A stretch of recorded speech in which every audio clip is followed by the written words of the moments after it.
So, what a fantastic film this was. Let's start with your character. Tell us a little bit about him. So, I play Captain James Conrad, who is a former British SAS officer, a Special Forces tracker, a specialist in reconnaissance and the recovery of lost soldiers. At the beginning of the film, you find him a little lost, a man who's seen a lot of action at war, and you sense that he's without a purpose. And he takes a commission to join an expedition to this undiscovered island in the South Pacific. And he goes on a journey from cynicism to enlightenment. And his experience on the island is an awakening, a reawakening of wonder and of humility, I think. Nice. And regarding this island, speaking of this island, how would you describe Skull Island? Skull Island is a mysterious landmass, a wilderness untouched by humankind, where evolution has developed at an accelerated rate.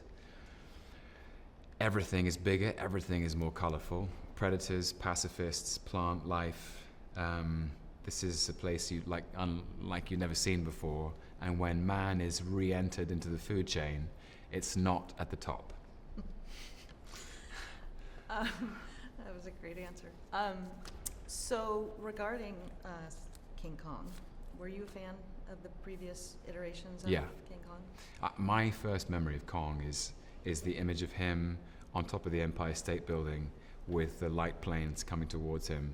It's such an iconic image from the 1933 RKO movie.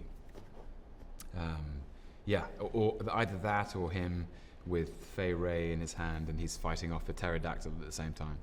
I love him. Now, why do you think it is that people are so interested iteration after iteration, and how does this one differ to all the previous ones? I think we have it as children.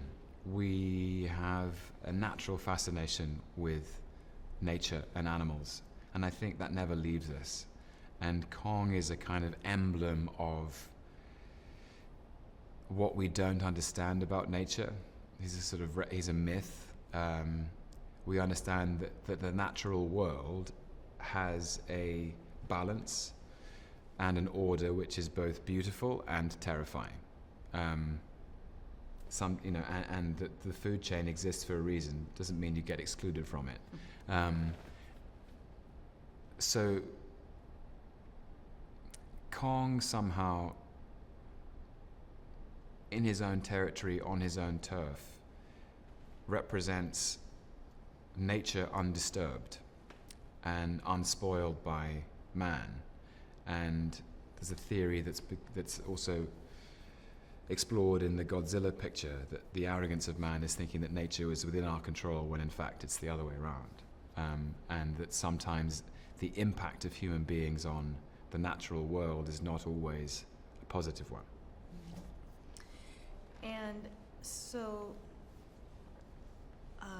also, how do you, let's go to the decade that this story takes place in. How do you think that adds to this whole overall story?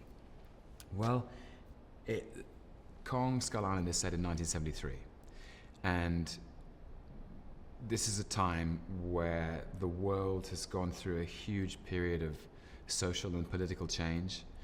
The enormous revolutions of the 60s have changed the way people think and live. Richard Nixon has just withdrawn US troops from Vietnam. Satellites are orbiting the Earth and are beginning to photograph it from space, which will reconceive of how we think about the planet. It'll seem smaller, but that technology is very new. And so 1973 is plausibly the last time we could imagine an undiscovered island in the South Pacific where creatures roam undisturbed. And we get the rock and roll music, we get helicopters, we get the real flavor of exploration that the 70s brings. And talk about some of the locations that you shot in and how those added to this cinematic, enormous cinematic portion of this film. I think one of the great strengths of Jordan Vogt-Roberts, our director, is that he insisted we shoot this in real places. And he spent a long time location scouting so that Skull Island was tangibly made up of some of the most beautiful and remote places on Earth. And those places were Oahu in Hawaii, Queensland in Australia, and northern Vietnam. And the sort of composite elements of all those places are very, very tangible in the picture. And so that the volcanic valleys of Hawaii and the lush rainforests of Mount Tambourine and the swamps and mountain lakes of Vietnam are all present in the film. And I think you can feel that palpably when you watch the film, that cast and crew were dropped into these places, and you can feel the heat and the moisture and the sweat and the the fact that we're all running through swamps. It just feels real in a way that you can't recreate digitally. And so you obviously spent a lot of time with the other actors too. I mean, this is a great cast. Yeah. So how was that, spending all this time together? It was great. I think it's a very diverse cast with very diverse talent, and everybody brought something to the table which was really unique and valuable. And we were all thrown together away from home in these very far-flung places, and we bonded together very fast. We sang karaoke in Hawaii, learned how to surf in Waikiki Beach in Honolulu. We went go-karting, we had barbecues, we went and got street food in Hanoi. It was really fun. Sounds like fun. And lastly, I mean, this is a big action film, but what do you hope that people take away from this after seeing it? I really hope that people buckle up and enjoy the ride, because it's a hell of a ride. It just goes at such a lick, and it feels both old-fashioned in the romantic sense of being a great adventure, but it's also very fresh and contemporary, and underneath the spectacle and the action, a lot of which is very original, there is a theme, and the theme is that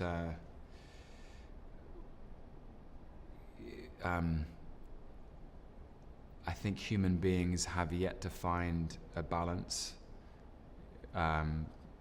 in their relationship with the natural world, and that we have to be careful that we don't we live on this beautiful planet, and we have to be protective of that, and to let it be.